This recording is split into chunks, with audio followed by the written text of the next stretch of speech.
Nestled between large green hills and a wild flowing river was a village of Ndele, known for its powerful traditions and sacred connection to the spirits. The people believe in the forces of nature, earth, wind, fire, and most of all, water.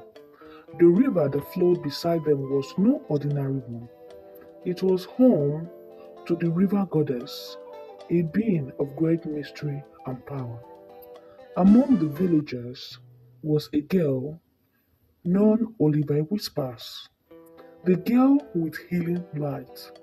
Some said she was born from the stars, others believe she was the daughter of an ancient priestess. Though she was of noble birth, but she preferred the solitude of the forest, gathering rare herbs and using her gift to heal those in need. But not all believed in her powers. Not all believed that her powers were a blessing. Some feared her, saying she carried spirits inside and that it could not be tamed. One fateful evening, she saw a young maiden by the river. Her name was Amma. Amma was a girl of radiant beauty, with deep brown eyes and skin that glowed under the sun. She was her mother's only child, her only treasure after her father's passing.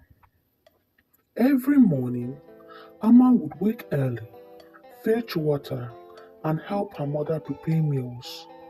But on this particular day, as she leaned over the river to fill her clay pot, she felt something strange, a presence, like unseen fingers brushing against her skin.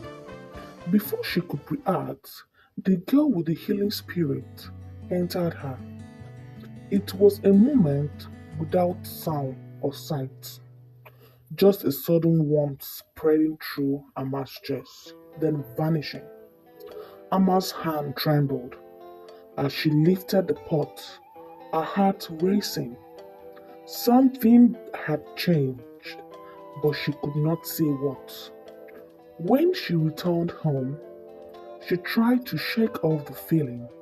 She focused on helping her mother cook, but her body felt different, as though someone else was inside her. Her mind buzzed with thoughts she could not recognize. That evening, as they stepped outside to bring in her dying clothes, the air thickened, the cricket hushed, and the river surfaced, shimmering unnaturally.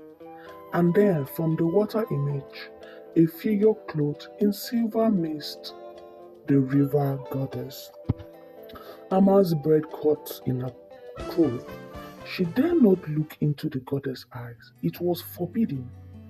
The goddess, tall and regal, moved in flowing water, her feet barely touching the ground. As she entered Amma's hut, compelled by a force beyond her will, Amma followed her, her gaze fixed on the floor. She knelt before the divine being, her heart pounding. Amma, the goddess, spoke to her smooth as the river current. In 3 days, you will become my river daughter. Amma's chest was flustered with strange mix of fear and excitement. She did not know what it meant to be a river daughter, but she had whispers of others who had been chosen. It was a great honor. She rushed to tell her mother, her voice bubbling with excitement, but instead of joy, the mother collapsed in sob. Amma's mother, Mbeki, knew what it meant to be a daughter of the river. It was not merely an honor, it was a binding fate. Those chosen by the goddess will never marry, never bear children, never live as ordinary women. They belong to the river, body and soul. Mbeki had lost her husband, she could not bear to lose her daughter too. No, Amma, she pleaded, gripping her daughter's hand. This is not the path for you. Amma's excitement dimmed. She had always dreamed of love, of having children, of building a life in the village to her. Mbeke, knowing there was no escape, prepared Amma for what has to come. She taught her the sacred rules: never look the goddess in the eye, never resist the call, never speak the name of a previous river daughter. But deep inside, Amma began to question. The night before the initiation, Amma lay awake, staring at the ceiling of her hut. She felt a strange force within her, something battling to be free. At dawn, she dressed in the ceremonial white cloth and walked down the river, guided by unseen hands. The entire village gathered to watch. Women sang sacred songs, elders burned incense, and Becky stood at the edge of the crowd, her face wet with silent tears. The river goddess appeared shimmering in the morning mist. She beckoned Aman forward, but then something unexpected happened. The force within Amma surged. She felt her head lift, her eyes drawn upward, and before she could stop herself, she looked into the goddess' eyes. With fear in the air, the village felt silent. The goddess' expression darkened. You have broken the rules. You have broken the secret rules, she whispered. A wind howled through the trees. The river flowed violently. The goddess raised her hand, but then hesitated. She saw something in Amma, a light, something powerful, something that she did not belong to the river. The goddess staggered backward for the first time in history. A river daughter was rejected.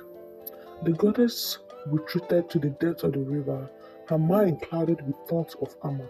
She began to chant the names of the river daughters before Amma, seeking guardians, but the answer was clear. Amma was not meant to be one of them. The light within her was stronger than the river's pool. The goddess, knowing she had been defeated, slowly submerged herself beneath the water, and for the first time in generations, the river grew still. Days after the failed initiation, a wealthy farmer visited the village. He had seen Amma at the maiden's dance. He had seen Amma at the maiden's dance and was captivated by her presence. With the river's hold broken, Amma was free to marry. Her mother wept with relief as soon as she watched her daughter build a new life, free from the river's grip. Amma and the farmer were blessed with 3 children. Though she lived a happy life, she sometimes often found herself drawn to the river, listening to its whispers, and sometimes in the stillness of the night, she wondered, had she been chosen or had she been spared?